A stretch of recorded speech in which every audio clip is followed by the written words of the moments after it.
So is everybody feeling hydrated?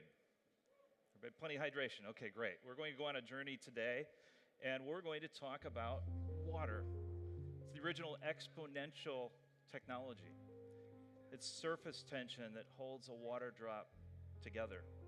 It's what holds us together. On a good day, I'm about 75% water myself, unless there are some other Silicon Valley or silicon life forms in the room. We're mostly water. And it's incredible. The surface tension is why trees stand tall. It's why plants wilt when they're thirsty.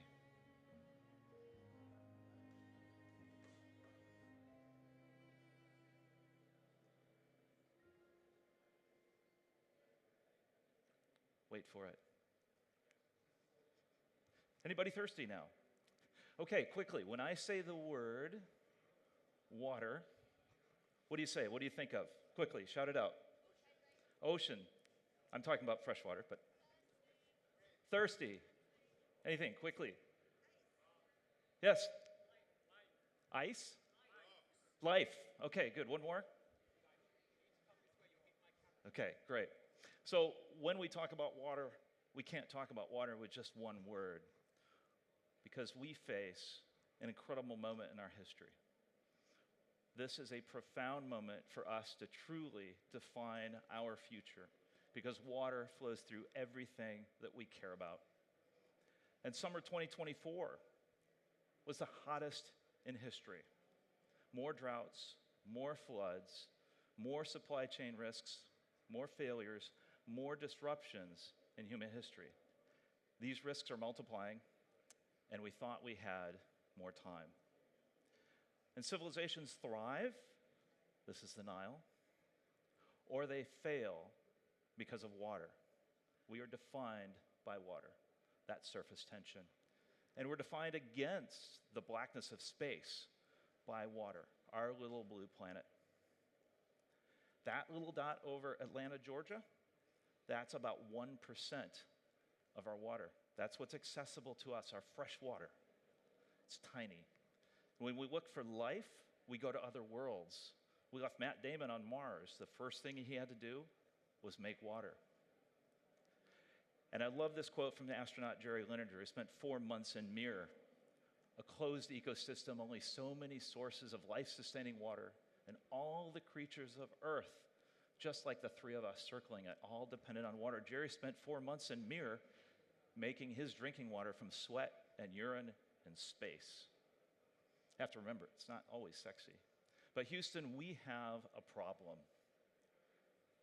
Our blue planet's thirsty. And when we're thirsty, when we're dehydrating, we feel fatigue, we feel dizzy, we feel confused.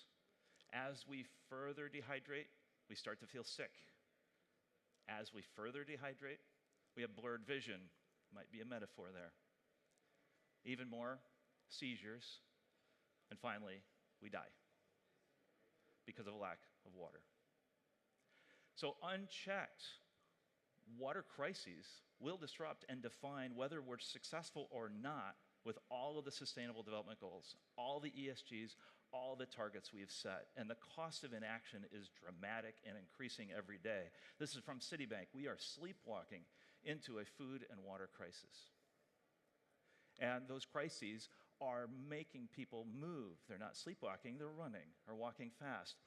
Water crises that have driven conflict 50% higher, more this year than last year. Conflict is on the rise over water. If you're downstream, you better know where your water supply is coming from. This is Phoenix, Arizona, and this is upstream Lake Powell 2 summers ago. When I flew and took this picture, 128 feet, Lake Powell was down. You can see the line right there. Half the world's population will be living in areas of water stress by 2025. If you look at your watch, that's just around the corner. That's now. And back to that picture for a second, if you remember, the alleyway there, those alleyways in Sao Paulo are named after the villages that those families have left behind because their crops have failed and they've moved to the favelas.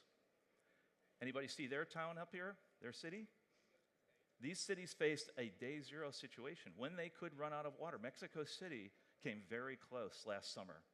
This is a crisis, existential. And our water is also unwell. When there is too much of it or too little of it, it's also polluted. This is outside of Bangalore. This farmer's washing his beets at a station. He's washing them because his well has gone dry, and he's irrigating with an alternate source of water, and that's raw sewage. He washes his beets to wash the smell away. He doesn't eat his own produce. He sends it to Delhi. Water is also energy. Besides food, you need a lot of water to generate energy. You need a lot of energy to move and treat water. California spends about 19% of their electricity moving and treating water. That is a huge chunk of electricity. And here we're pumping water out of the ground into the sky in far west China. This is what was happening in Inner Mongolia. The grasslands turning to sand as you drain the aquifers, disrupting the water cycle, which is broken. And climate is water. If climate change is the shark, water is the teeth. It's how we feel climate change. It is a very effective way to talk about something that a lot of people don't understand that may seem in the clouds. Water is that visceral connection. And when you ask DALL-E, AI, to visualize water crises and water systems, I thought that was really interesting. Now we're talking about AI and data centers, how much water they consume and energy, how much water they need to cool themselves. I thought this was really interesting. You see a little dystopian scenario in the back, and you even see an eclipse in the sky. So DALL-E's getting pretty creative when it talks about its own impact. And then here I asked it to visualize supply chains for agriculture in water crises. I thought it was interesting to put all the supply chains underground. But water and agriculture, how are we going to feed ourselves and count every drop when we face this existential threat? Or is this an exponential moment, an exponential opportunity when we can apply the best of technology and the best of know-how to change the course now? So we do have the solutions, and what is holding us back? Just for an example, this is a pathway. We talk about building canals and pipelines. This took about 30 years to build in the American West, the Central Arizona Project. This is what takes water from the Colorado River to Phoenix, about 300 miles through the desert.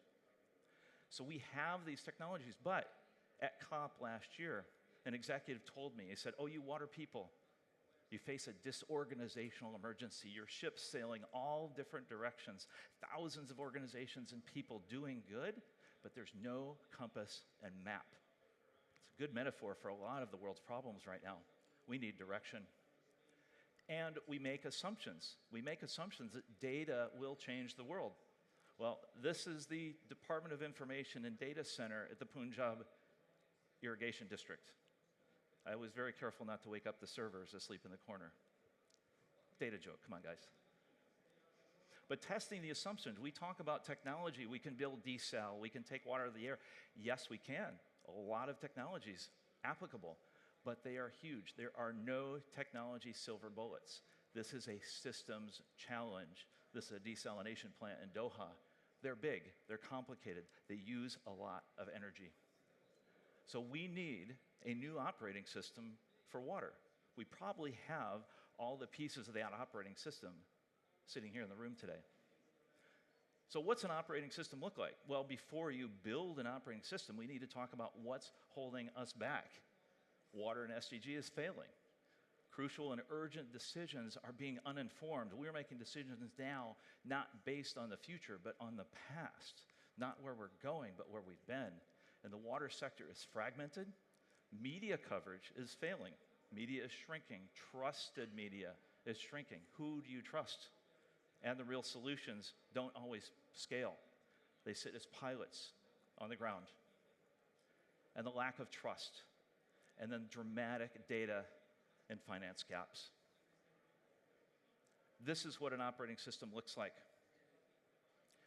Situational awareness. 1, fly the plane. Understand where we're going. Set your course heading, your data trajectory, who's doing what where, and the influence mapping. We need cumulative systems change. And then the context and the ground truth. This is where the storytelling comes in. This is where the drama lies. People move by the heart, not always by a dashboard. Who are the heroes, victims, and villains in the story? And the villains could be status quo. You saw some of the heroes and the victims in the pictures. And then the engagement. How do we co-convene? How do we optimize our systems, bring us together to put the solutions on the table? This we need to do fast. This is an emergency, an existential situation, because the future is here. It's ahead of schedule. When this man took me by the arm, took me to his water, took me to his wealth, he wanted to show me what he owned. This is the most valuable thing beside his family to him. It reminded me of a quote. "What makes the desert beautiful," said the little prince, "is that somewhere it hides a well." So the only hope for water's future is the one that we deliberately design. Like I said, all the tools, I think, probably lie in this room, in this building. So I want everybody, before you leave here, to take out your phone and text your colleagues, your friends, your family, and say what you're doing, what you're going to do about water, or that it's important to you. Because I also want you to say, together, now, that I am, come on guys, this is the existential challenge, designing water's future. Because then we can make hope visible. Thank you.